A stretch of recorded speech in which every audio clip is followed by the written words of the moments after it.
আসসালামু আলাইকুম ওরহমতুল্লাহি ওবরকাতুহু। আলহামদুলিল্লাহি ওয়াকাফা ওয়া সালামুন আলা ইবাদিহিল্লাযিনা ইসতাফা আম্মা বাদ। ফাআউযু বিল্লাহি মিনাশ শাইতানির রাজীম। বিসমিল্লাহির রহমানির রহিম। লাকাদ কানা লাকুম ফি রাসূলিল্লাহি উসওয়াতুন হাসানাহ। সুপ্রিয় দর্শক শ্রোতা,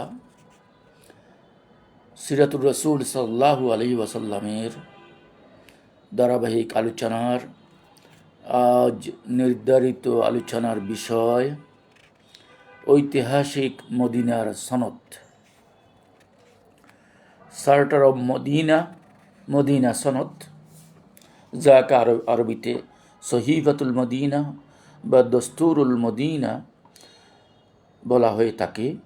মদিনা সনদ হল মহানবী হযরত মুহাম্মদ সাল্লাল্লাহু আলাইহি ওয়াসাল্লাম কর্তৃক 622 খ্রিস্টাব্দে প্রথম হিজরি মক্কা থেকে মদিনায় হিজরতের পর প্রণীত একটি চুক্তিপত্র বা লিখিত দলিল। এটি মদিনার মুসলিম, ইহুদি এবং বিভিন্ন গোত্রের মধ্যে শান্তি, নিরাপত্তা, সহ অবস্থান এবং পারস্পরিক দায়িত্ব নির্ধারণের জন্য রচিত হয়। মদিনা সনদের প্রেক্ষাপট: মক্কা থেকে মুহাজিরগণ মদিনায় আসার পর সেখানকার পরিস্থিতি ছিল অত্যন্ত জটিল। মদিনা নগরীতে তৎকালীন ইয়াসরিবে প্রধানত দুটি আরব গোত্র আউস ও খাজরাজ দীর্ঘদিন ধরে রক্তক্ষয়ী বিবাদে লিপ্ত ছিল। এর পাশাপাশি সেখানে বেশ কয়েকটি প্রভাবশালী ইহুদি গোত্র যেমন বনু কাইনুকা, বনু নাদির, বনু কুরাইজা বসবাস করত, যারা আরব গোত্রগুলোর সাথে বিভিন্ন চুক্তি ও মিত্রতার সম্পর্কে আবদ্ধ ছিল। ইসলামের আগমনে আওস ও খাজরাজ গোত্রের বেশিরভাগ মানুষ মুসলিম হয়ে গেলেও তাদের পুরনো বিবাদ, ইহুদিদের সাথে সম্পর্ক এবং মুসলিমদের একটি নতুন সম্প্রদায় উম্মাহ হিসেবে প্রতিষ্ঠা লাভের কারণে মদিনার রাজনৈতিক ও সামাজিক স্থিতিশীলতা হুমকির মুখে ছিল। এই অবস্থায় শান্তি ও শৃঙ্খলা প্রতিষ্ঠা, মদিনায় বসবাসকারী মুসলিম, ইহুদি ও অন্যান্য গোত্রের মধ্যে একটি ঐক্যবদ্ধ জাতিসত্তা উম্মাহ গঠন করা, বহিরাগত আক্রমণ থেকে মদিনাকে রক্ষা করার জন্য একটি ঐক্যবদ্ধ প্রতিরক্ষা ব্যবস্থা গড়ে তোলা, প্রত্যেক গোষ্ঠীর ধর্মীয় স্বাধীনতা ও সামাজিক অধিকার নিশ্চিত করা, এই সকল লক্ষ্য অর্জনের জন্য একটি সর্বজনীন চুক্তির অপরিহার্যতা দেখা দেয়, যা মদিনা সনদের জন্ম দেয়। মদিনা সনদের পক্ষসমূহ: মদিনা সনদের মূল পক্ষসমূহ ছিল মূলত তিনটি: একতাবদ্ধ মুসলিম সম্প্রদায় আল মুমিনুন, মুহাজিরুন মক্কা থেকে হিজরতকারী মুসলিমগণ, আনসার মদিনার স্থায়ী মুসলিমগণ আওস ও খাজরাজ গোত্র। মদিনায় বসবাসকারী ইহুদি গোত্রসমূহ বনু কাইনুকা, বনু নাদির, বনু কুরাইজা এবং তাদের মিত্ররা। অন্যান্য আরব গোত্রসমূহ যারা ছিল অমুসলিম, গায়রুল মুসলিমিন, আওস ও খাজরাজ গোত্রের যে সকল লোক ইসলাম গ্রহণ করেনি। সনদের 25 থেকে 40 ধারাগুলোতে ইহুদিদের অধিকার ও দায়িত্ব সুনির্দিষ্টভাবে বর্ণিত হয়েছে। এই দলিলের মাধ্যমে মুসলিম ও ইহুদিরা পরস্পরকে একটি জাতিগত ঐক্য উম্মাহ হিসেবে স্বীকৃতি দেয়, যেখানে ধর্মীয় স্বাধীনতা সংরক্ষিত ছিল। মদিনা সনদ প্রণয়নের প্রয়োজনীয়তা: মদিনা সনদের প্রয়োজনীয়তা দেখা দেওয়ার প্রধান কারণগুলো ছিল: 1. স্থিতিশীলতা প্রতিষ্ঠা। আওস ও খাজরাজ গোত্রের শতবর্ষ পুরনো সংঘাতের অবসান ঘটিয়ে একটি শান্তিপূর্ণ সমাজ গঠন করা। 2. বহুমুখী সমাজ পরিচালনা। মুসলিম, ইহুদি এবং অন্যান্য গোত্রকে একটি একক প্রশাসনিক কাঠামোর আওতায় আনা। 3. স্বাধীনতার নিশ্চয়তা। ইহুদি ও মুসলিমদের ধর্মীয় স্বাধীনতা এবং সম্পত্তির অধিকারের নিরাপত্তা নিশ্চিত করা। 4. ঐক্যবদ্ধ প্রতিরক্ষা। মক্কা থেকে সম্ভাব্য আক্রমণ মোকাবেলা করতে মদিনার সকল গোষ্ঠীর সমন্বয়ে একটি সাধারণ প্রতিরক্ষা ব্যবস্থা তৈরি করা। 5. রাষ্ট্রের ভিত্তি স্থাপন, নবপ্রতিষ্ঠিত ইসলামী সমাজ ও মদিনার বিভিন্ন গোষ্ঠীর মধ্যে সুনির্দিষ্ট আইন ও বিধি প্রণয়নের মাধ্যমে একটি আইনভিত্তিক রাষ্ট্রের ভিত্তি স্থাপন করা। এই প্রয়োজন মেটাতেই রাসূল সাল্লাল্লাহু আলাইহি ওয়াসাল্লাম একটি লিখিত চুক্তির মাধ্যমে শান্তি ও শৃঙ্খলা নিশ্চিত করেন। মদিনা সনদের মূল ধারাসমূহ। মদিনা সনদে মোট 47টি ধারা ছিল। মতান্তরে 47 বা 52টি। কিছু গুরুত্বপূর্ণ ধারা আমরা উল্লেখ করছি। উম্মাহ ও রাষ্ট্রের ধারণা, প্রথম যে সনদের অন্যতম কিছু গুরুত্বপূর্ণ পয়েন্ট, সনদের গুরুত্বপূর্ণ কিছু ধারার মধ্যে অন্যতম একটি ধারা হলো উম্মাহ ও রাষ্ট্রের ধারণা। এখানে যে ধারণাগুলো যে এই সনদের মধ্যে যেই ধারণাগুলো প্রস্ফুটিত হয়েছে, সেই কয়েকটি সেই ধারাসমূহের মধ্যে উল্লেখযোগ্য গুরুত্বপূর্ণ কয়েকটি ধারা আমরা এখানে উল্লেখ করব। যে এই কয়েকটি ধারা যদি আমরা উল্লেখ করি, গুরুত্বপূর্ণ কয়েকটি ধারা, তাহলে মদিনার মূল সনদটা সম্বন্ধে আমাদের একটা মোটামুটি আইডিয়া অর্জিত হবে, যে চিন্তাধারাগুলো এই সনদের মধ্যে প্রতিফলিত হয়েছে। উম্মাহ ও রাষ্ট্রের ধারণা হাজা, এখানে আরবিতে যে বিষয়গুলো আমরা পেয়েছি, যে সনদের গুরুত্বপূর্ণ ধারাগুলোর মধ্যে অন্যতম যে আরবি লিখিত কিছু ধারা, এখানে আমরা কয়েকটি উল্লেখযোগ্য ধারা আমরা উল্লেখ করছি। হাজা কিতাবু মিন মুহাম্মাদিন নবী সাল্লাল্লাহু আলাইহি ওয়াসাল্লাম বাইনাল মুমিনিন ওয়াল মুসলিমিন মিন কুরাইশ ওয়া ইয়াসরিব ওয়া মান তাবিয়াহুম ফালাহিকা বিহিম ওয়া জাহাদা মাহুম আন্নাহুম উম্মাতুন ওয়াহিদা মিন দুনিন নাস। এই সনদ মুহাম্মদ সাল্লাল্লাহু আলাইহি ওয়াসাল্লামের পক্ষ থেকে যারা কুরাইশ ও ইয়াসরিবের মুমিন ও মুসলিম এবং যারা তাদের অনুগামী হয়ে তাদের সাথে মিলিত হবে ও তাদের সাথে মিলে জিহাদ করবে, তাদের জন্য নিশ্চিতভাবে তারা অন্য সকল লোক থেকে স্বতন্ত্র একটি উম্মা তথা জাতি হিসেবে পরিগণিত হবে, অন্তর্ভুক্ত হবে। ওয়া আন্নাল মুমিনিন আল মুত্তাকিনা আলা মান বাগা মিনহুম আবিবতাগা দসিয়াতা জুলমিন আও ইসমিন আও উদওয়ানিন আও ফাসাদিন বাইনাল মুমিনিন ওয়া আন্না আইদিয়াহুম জামিয়ান আলাইহি ওয়ালাউ কানা ওয়ালাদু আহাদিহিম। মুমিনরা তাদের মধ্য থেকে যে ব্যক্তি অন্যায়, জুলুম, পাপ, বাড়াবাড়ি বা মুমিনদের মাঝে বিশৃঙ্খলা সৃষ্টির চেষ্টা করবে, তার বিরুদ্ধে সম্মিলিত থাকবে, যদিও সে তাদের কারো সন্তানও হয়। বহিরাগতদের প্রতিরক্ষা ও ইহুদিদের অধিকার।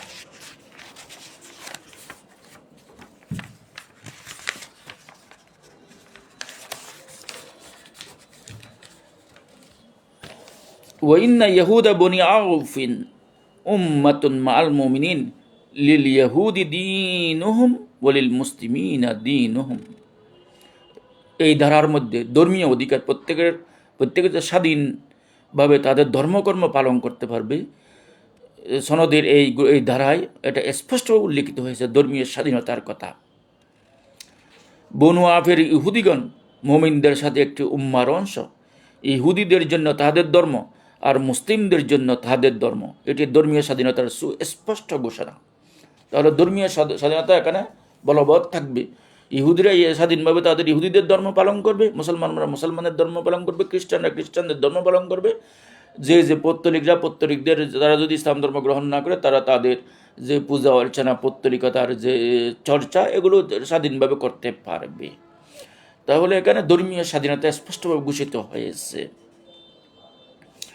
ওয়াইন আলাল ইয়াহুদি নাফাকাতাহুম ওয়া আলাল মুসলিমিনা নাফাকাতাহুম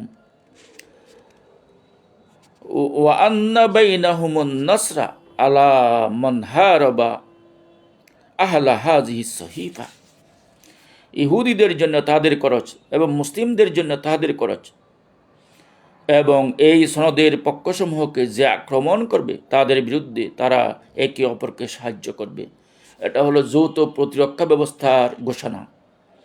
তাহলে এই সনদের মাধ্যমে মদিনার মদিনার প্রত্যেকটা নাগরিক ধর্ম বর্ণ নির্বিশেষে তারা এই দেশকে, এই এলাকাটাকে তারা যৌথ প্রতিরক্ষা ব্যবস্থায় তারা জোটবদ্ধ হলো, যৌথ প্রতিরক্ষা ব্যবস্থায় তারা স্বাক্ষর করলো।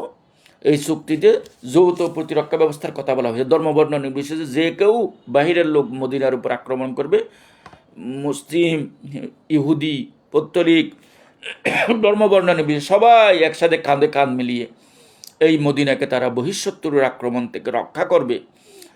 এই বিষয়টা এখানে স্পষ্টভাবে উল্লেখিত হয়েছে। এবং এখানে যে যুদ্ধ হয়, যুদ্ধে প্রত্যেকের নিজ পক্ষ থেকে তারা খরচ যোগাইতে হবে, যুদ্ধের খরচ যোগাইতে হবে। যে কেউ আক্রমণ করবে যুদ্ধ করতে হবে কাঁধে কাঁধ মিলিয়ে, এবং যত খরচ সকল পক্ষকেই বহন করতে হবে। وإنه ما كان بين أهل هذه الصحيفة من حدث أو استجار يخاف فساده فإن مرده إلى الله وإلى محمد رسول الله صلى الله عليه وسلم। এই সনদের অন্তর্ভুক্ত পক্ষসমূহের মাঝে যদি এমন কোনো ঘটনা বা বিবাদ সৃষ্টি হয় যাতে ফাসাদের আশঙ্কা করা যায়, তবে তার চূড়ান্ত মীমাংসা আল্লাহ ও তার রসুল মুহাম্মদ সাল্লাল্লাহু আলাইহি ওয়াসাল্লামের কাছে যাবে। তাহলে সর্বোচ্চ বিচারিক কর্তৃপক্ষ এদিকে ইঙ্গিত করা হয়েছে। তাহলে এই রাষ্ট্রের কোনো বিবাদ হলে এখানে যে বিভিন্ন ধর্মের মানুষ, বিভিন্ন দৃষ্টিভঙ্গির মানুষ এই মদিনা রাষ্ট্রে বসবাস করবে, সবাই এই চুক্তিতে আবদ্ধ হলো যে এখানে তাদের মধ্যে যদি পরস্পর বিবাদ, অভ্যন্তরীণ বিবাদ সৃষ্টি হয়, এই বিবাদের জন্য তাহলে আল্লাহ এবং আল্লাহর রসুলের দিকে তারা প্রত্যাবর্তিত হবে। তাহলে সর্বোচ্চ সুপ্রিম বিচারিক পাওয়ার এটা রসুলের হাতে, আল্লাহ রসুলের হাতে ন্যস্ত হলো। আল্লাহ রসুলই সকল কিছুর মীমাংসা করবেন, তথা কোরআন এবং সুন্নাহ অনুসারে এই বিষয়টা এখানে উল্লেখ হয়েছে। তাহলে রাষ্ট্রের মূলনীতি হবে কোরআন সুন্নাহ, তথা রসুলই এই রাষ্ট্রের যাবতীয় আইনি বিষয় এবং বিচার, আইন, এইসব বিষয়গুলো তিনি কী করবেন, তত্ত্বাবধান করবেন, তার মাধ্যমে এগুলো সম্পাদিত হবে। এবং যে কোনো মীমাংসার জন্য, বিচারিক মীমাংসা, আইনি বিষয়গুলো সবগুলো রসুলে কোরআন সুন্নাহর ভিত্তিতে এগুলো ফয়সালা করবেন। তবে রাষ্ট্রের নৈতিক ভিত্তি হবে কোরআন সুন্নাহ। এই কথাটা এখানে উল্লেখিত হয়েছে। এখন প্রশ্ন হলো, মদিনা সনদ দ্বারা কি সকল নাগরিকের মৌলিক ও মানবাধিকার নিশ্চিত হয়েছে?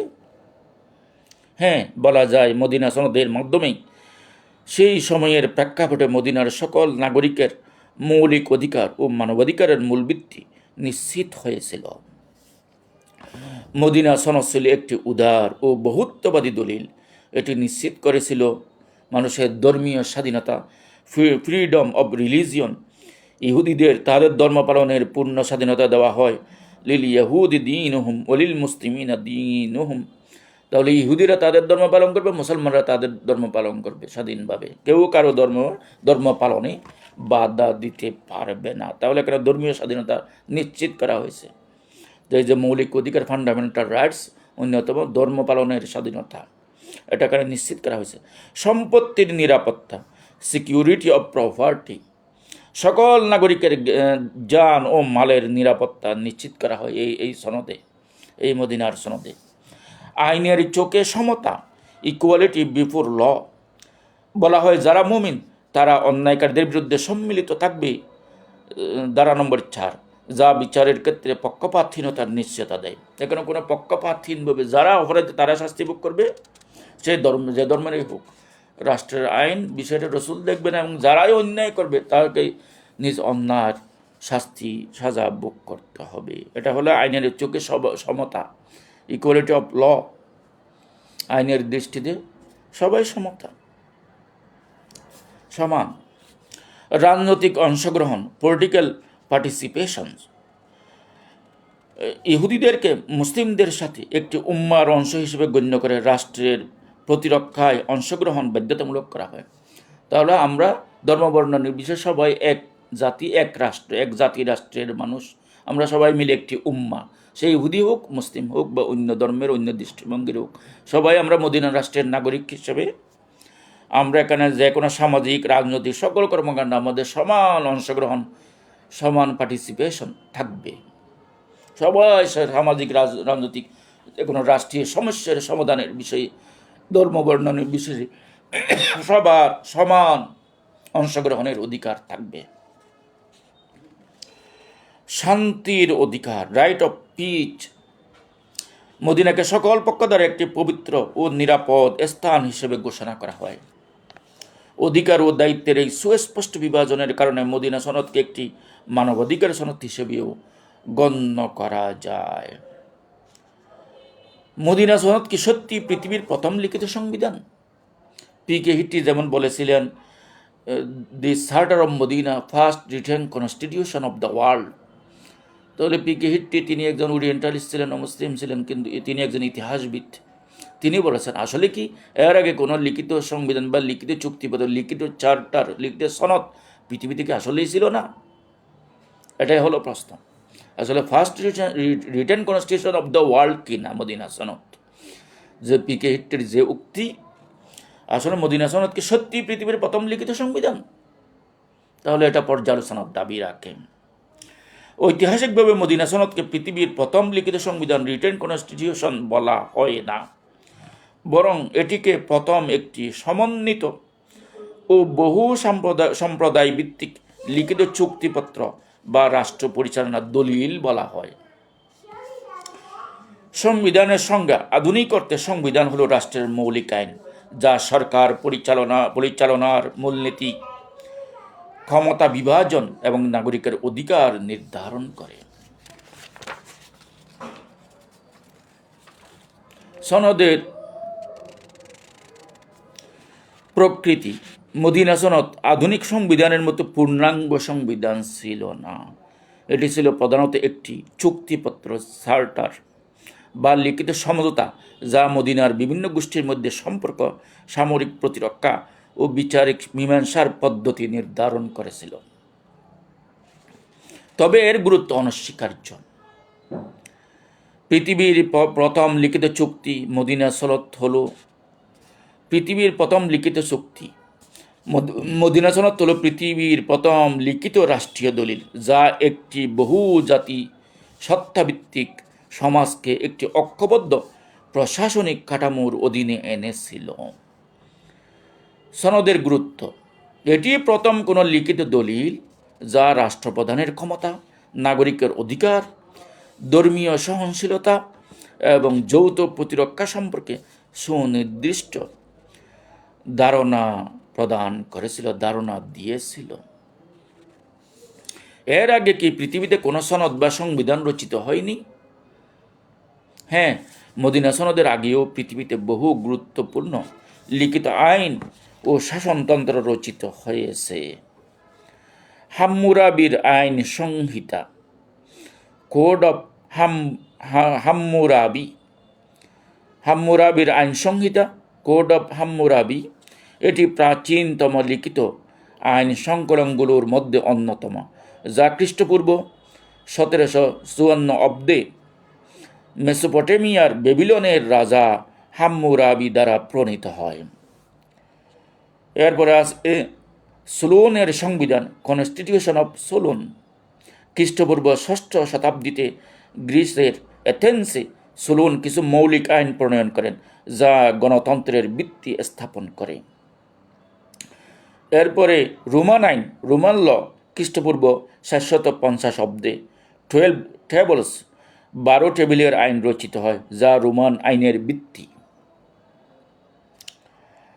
অতএব মদিনা সনদ প্রথম লিখিত সংবিধান নয়, তবে এটি ইসলামী রাষ্ট্র বা উম্মার প্রথম লিখিত শাসনতান্ত্রিক ভিত্তি এবং প্রথম বহু সম্প্রদায় ভিত্তিক লিখিত চুক্তি হিসেবে বিশ্ব ইতিহাসে এক অনন্য স্থান দখল করে আছে। এখন প্রশ্ন হলো, হিজরত পরবর্তী মদিনার রাষ্ট্র বা সমাজ কাঠামো কোন প্রকৃতির ছিল? হিজরত পরবর্তী মদিনার রাষ্ট্র বা সমাজ কাঠামোকে নিম্নলিখিত প্রকৃতির কাঠামো হিসেবে আখ্যায়িত করা যেতে পারে। এক, বহু সম্প্রদায় ভিত্তিক উম্মা, প্লুরালিস্টিক উম্মা বা স্টেট। মদিনা সনদ অনুযায়ী এটি ছিল মুসলিম, ইহুদি এবং অন্যান্য গোত্রের সমন্বয়ে গঠিত একটি একক জাতিসত্তা উম্মা, যেখানে মুসলিমরা ছিল নেতৃত্বের অবস্থানে। মুসলিমরা যেহেতু ওখানে মেজরিটি ছিল তখন, এই জন্য তারা ছিল মূলত নেতৃত্বের লিডারশিপ ছিল মুসলিমদের হাতে। এটি আধুনিক বহুত্ববাদী সমাজের একটি আদিম রূপ। ঐশী বিধানভিত্তিক শাসন, থিওসেন্ট্রিক রোল, ঐশী বিধানভিত্তিক শাসন, তাহলে ডিভাইন অ্যাডমিনিস্ট্রেশন, ডিভাইন রোল অনুসারে, ঐশী বিধান অনুসারে শাসন করা, ডিভাইন ল, ডিভাইন রোল অনুসারে শাসন করা, এটাকে বলছে থিওসেন্ট্রিক রোল, ঐশী বিধান ভিত্তিক শাসন। যদিও মদিনার নাগরিকরা ছিল ভিন্ন ভিন্ন ধর্মের, তবে চূড়ান্ত বিচার ও সিদ্ধান্তের কর্তৃত্ব দেওয়া হয়েছিল আল্লাহ এবং তার রসুল সাল্লাল্লাহু আলাইহি ওয়াসাল্লামের হাতে। এজন্য চুক্তিতে বা স্পষ্ট উল্লেখ আছে, মরদ্দুহু ইলাল্লাহি ওয়া ইলা মুহাম্মাদিন রাসূলিল্লাহ, অর্থাৎ রাষ্ট্রটি ছিল আল্লাহর সার্বভৌমত্ব এবং রাসূলের নেতৃত্বাধীন। স্বায়ত্তশাসিত ফেডারেশন বা কনফেডারেশন, অটোনোমাস কনফেডারেশন। প্রত্যেক গোত্র তাদের অভ্যন্তরীণ সামাজিক ও ধর্মীয় বিষয়ে কিছুটা স্বায়ত্তশাসন ভোগ করত। অন্যদিকে প্রতিরক্ষা ও পররাষ্ট্রীয় নীতির মতো বিষয়ে সবাই ছিল কেন্দ্রীয় নেতৃত্বের অধীনে তথা রাসূল সাল্লাল্লাহু আলাইহি ওয়াসাল্লামের অধীনে। অধ্যাপক মোহাম্মদ হামিদুল্লাহর মতো আধুনিক গবেষকরা এই কাঠামোকে একটি থিওক্রেটিক রিপাবলিক বা কনফেডারেশন অব ট্রাইব বলে অভিহিত করেছেন, যেখানে রাসূল সাল্লাল্লাহু আলাইহি ওয়াসাল্লাম ছিলেন রাষ্ট্রপ্রধান, হেড অব দ্য স্টেট, প্রধান বিচারক, চিফ জাস্টিস এবং প্রধান সেনাপতি, কমান্ডার ইন চিফ। এখানে আরেকটি প্রশ্ন, রাসূল সাল্লাল্লাহু আলাইহি ওয়াসাল্লাম কি কখনো মদিনাকে রাষ্ট্র কিংবা দৌলা বলা হয়, দৌলা রাষ্ট্র শব্দটি ব্যবহার করেছেন? রাসূল সাল্লাল্লাহু আলাইহি ওয়াসাল্লাম কি কখনো মদিনা রাষ্ট্র, মদিনা স্টেট বা ওয়েলফেয়ার স্টেট বা ইসলামিক স্টেট, এই স্টেট শব্দ বা রাষ্ট্র বা দৌলা, আরবিতে যে দৌলাতুল ইসলামিয়া, এই ধরনের দৌলা শব্দ রাসূল কখনো ব্যবহার করেছেন কিনা, এবং এই রাষ্ট্রকে দৌলাতুল মদিনা বা দৌলাতুল ইসলামিয়া আল মদিনা, এই ধরনের কোনো শব্দ, দৌলা শব্দ তিনি কখনো দৌলা হিসেবে এই রাষ্ট্র ব্যবস্থা বা এই সমাজ ব্যবস্থাকে কখনো তিনি আখ্যায়িত করেছেন কিনা, এটা হলো আমাদের প্রশ্ন। রাসূলুল্লাহ সাল্লাল্লাহু আলাইহি ওয়াসাল্লাম সরাসরি এই রাষ্ট্রীয় কাঠামোকে রাষ্ট্র বা দৌলা শব্দটি কখনো রাসূল সাল্লাল্লাহু আলাইহি ওয়াসাল্লাম এই শব্দগুলো ব্যবহার করেননি। তবে তিনি মদিনার এই রাজনৈতিক ও প্রশাসনিক কাঠামোকে একটি উম্মা বা একটি হারম হিসেবে আখ্যায়িত করেছে। হারম মানে পবিত্র, হারাম শরীফ বলে আমরা, হেরম শরীফ, হারম মানে পবিত্র ভূমি। এই ভূমির স্বাধীনতা, সার্বভৌমত্ব, এটা পবিত্রময়। তাহলে একে পবিত্র হিসেবে, পবিত্র ভূমি হিসেবে তার স্বাধীনতা, সার্বভৌমত্ব, অখণ্ডতাকে তিনি স্বীকৃতি দিয়েছেন। এই অখণ্ডতা কখনো কেউ খণ্ডন করতে পারবে না, এই স্বাধীনতার সার্বভৌমত্বের উপর কেউ কখনো আঘাত করতে পারবে। এই অঞ্চলের স্বাধীনতা, সার্বভৌমত্বকে পবিত্র হিসেবে ঘোষণা করা হয়েছে। এবং এই মদিনা রাষ্ট্র, জাতি রাষ্ট্র, ওটাকেও তিনি উম্মা হিসেবে, ধর্মবর্ণ বিশেষে উম্মা হিসেবে, একটি জাতি হিসেবে, ঐক্যবদ্ধ জাতি হিসেবে উম্মা হিসেবে আখ্যায়িত করেছেন। কখনো তিনি দৌলত শব্দ, আরবি শব্দ দৌলা, রাষ্ট্রের অর্থে, যেটা স্টেট অর্থে, এই শব্দগুলো কখনো তিনি ব্যবহার করেননি। এই রাজনৈতিক পরিভাষাগুলো তিনি ব্যবহার করেননি। মদিনা সনদের প্রথম ধারাতে রাসূল সাল্লাল্লাহু আলাইহি ওয়াসাল্লাম স্পষ্ট করে বলেছেন, আন্নাহুম উম্মাতুন ওয়াহিদা মিন দুনিন নাস, নিশ্চিতভাবে তারা অন্য সকল লোক থেকে স্বতন্ত্র একটি উম্মা তথা জাতি হবে। এখানে উম্মা শব্দটি কেবল একটি ধর্মীয় সম্প্রদায় অর্থে নয়, বরং রাজনৈতিক ও সামাজিক ঐক্য এবং অভিন্ন রাষ্ট্রীয় পরিচয় বহনকারী একটি সম্প্রদায় বা জাতিসত্তা অর্থে ব্যবহৃত হয়েছে। এটি মদিনার নবগঠিত রাজনৈতিক সত্তাকে নির্দেশ করে। তারপরে এটাকে বলছে পবিত্র হারম। হারম বলেছেন তিনি, পবিত্রতা। এটা হারাম বা নিষিদ্ধ বা পবিত্রতা, যার পবিত্রতা লঙ্ঘন করা নিষিদ্ধ। হারাম, যার স্বাধীনতার সার্বভৌমত্ব ক্ষুণ্ণ করা নিষিদ্ধ। এটা হারাম হিসেবে ঘোষণা, পবিত্র হিসেবে ঘোষণা করেছেন। রাসূল সাল্লাল্লাহু আলাইহি ওয়াসাল্লাম মক্কাকে যেমন, তেমনি মদিনাকেও একটি পবিত্র স্থান বা সুরক্ষিত এলাকা হারম হিসেবে ঘোষণা করেছেন, যা এই স্থানটির রাজনৈতিক ও বিচারিক সার্বভৌমত্বকে নির্দেশ করে। হাদিস শরীফে যেমন বলা হয়েছে, সহিহ মুসলিম শরীফে যেমন বলা হয়েছে, ইন্না ইব্রাহিম হাররামা মক্কাতা ওয়া ইন্নী হাররামতুল মদিনা মা বাইনা লাবাতাইহা। নিশ্চয়ই ইব্রাহিম আলাইহিস সালাম মক্কাকে হারম বা সুরক্ষিত করেছেন, আর আমি মদিনাকে হারম করেছি তথা সুরক্ষিত করছি, যা দুই পাহাড়ের মধ্যবর্তী যে মদিনা শহর, এটাকে আমি সুরক্ষিত এলাকা হিসেবে, পবিত্র এলাকা হিসেবে, সংরক্ষিত সুরক্ষিত এলাকা হিসেবে, সার্বভৌম এলাকা হিসেবে আমি এটাকে ঘোষণা করেছি। এই ঘোষণার মাধ্যমে তিনি মদিনাকে একটি সংজ্ঞায়িত সীমানার মধ্যে এনেছেন, যেখানে একটি সুনির্দিষ্ট আইনের শাসন প্রতিষ্ঠিত হয়েছে।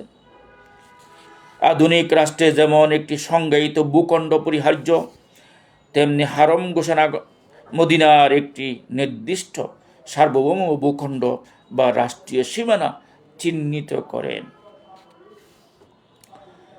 যদিও আধুনিক পরিভাষার রাষ্ট্র দৌলা শব্দটি ব্যবহৃত হয়নি, কিন্তু রাসূল সাল্লাল্লাহু আলাইহি ওয়াসাল্লামের উম্মাহ গঠন এবং হারম ঘোষণার পদক্ষেপগুলো আধুনিক রাষ্ট্রের সকল মৌলিক বৈশিষ্ট্য, যেমন নির্দিষ্ট জনগোষ্ঠীর নির্দিষ্ট ভূখণ্ড, নির্দিষ্ট সরকার এবং সার্বভৌমত্ব, যে রাষ্ট্রের মৌলিক উপাদান হলো, একটি রাষ্ট্রের মূল উপাদান হলো 4টি, যে নির্দিষ্ট জনগোষ্ঠী, নির্দিষ্ট ভূখণ্ড, সরকার, নির্বাচিত সরকার এবং সার্বভৌমত্ব, এগুলো হলো রাষ্ট্রের মূল উপাদান।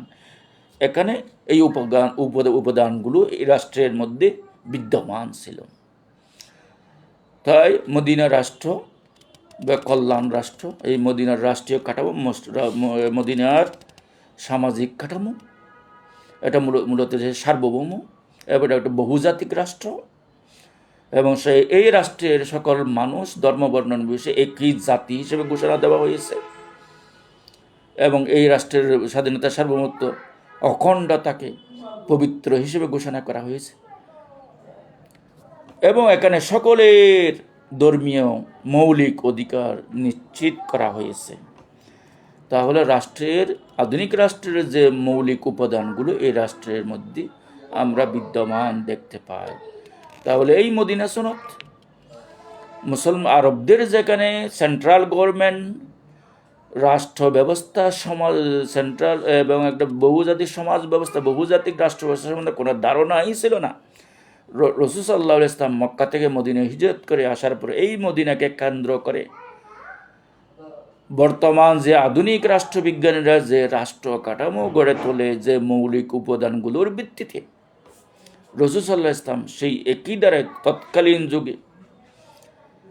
তৎকালীন যুগেই আজ থেকে ১,৫০০ বছর আগে সেই রাষ্ট্রীয় ধারণা এবং তা লিখিত আকারে একটা রাষ্ট্র ব্যবস্থা, সমাজ ব্যবস্থা পরিচালনার জন্য কোন নীতিগুলো মৌলিক, সংক্ষিপ্ত, সার নির্যাস, যেই নীতিগুলো প্রধানত দরকার, এগুলো তিনি এই চুক্তিতে, এই মদিনা সনদে সারার মদিনাতে অন্তর্ভুক্ত করেছিলেন। এখানে রসুলের দূরদর্শিতা এবং ঐশী জ্ঞান দ্বারা তিনি যে পরিচালিত, সর্বদা ওহির জ্ঞান দ্বারা পরিচালিত, এটাই প্রমাণিত হয়। তিনি তার যে দূরদর্শী নেতৃত্ব, তার যে প্রজ্ঞা, এটারই প্রমাণ হয়, এবং তিনি এই আরববাসীকে একটি রাষ্ট্রীয় সমাজ কাঠামোর একটি নতুন ধারণা তিনি দিতে সক্ষম হয়েছিলেন। এই জন্য অনেকে অতি উৎসাহীরা, কারণ এটাকে first written constitution of the world বলা হয়েছে, কিন্তু হাম্বুরা বিসনত এবং রোমান আইন যেগুলোর কথা আমরা যেগুলো উল্লেখ করছি এগুলো মূলত পূর্ণাঙ্গ ছিল না, এগুলো ছিল আংশিক কিছু সংক্ষিপ্ত নীতিমালা, কিন্তু এটাকে আরও ব্যাপকভাবে লিখিত নীতিমালা, যেখানে প্রায় যে জনগণের একটি রাষ্ট্রের মৌলিক অধিকার ফান্ডামেন্টাল রাইটসগুলো প্রায় এখানে এসে গেছে এবং মানবাধিকার সকলের মানবাধিকারও নিশ্চিত করা হয়েছে। এজন্য এটাকে অনেকটা পূর্ণাঙ্গতা, অনেকটা আপডেট এবং আপগ্রেড বলা যায়।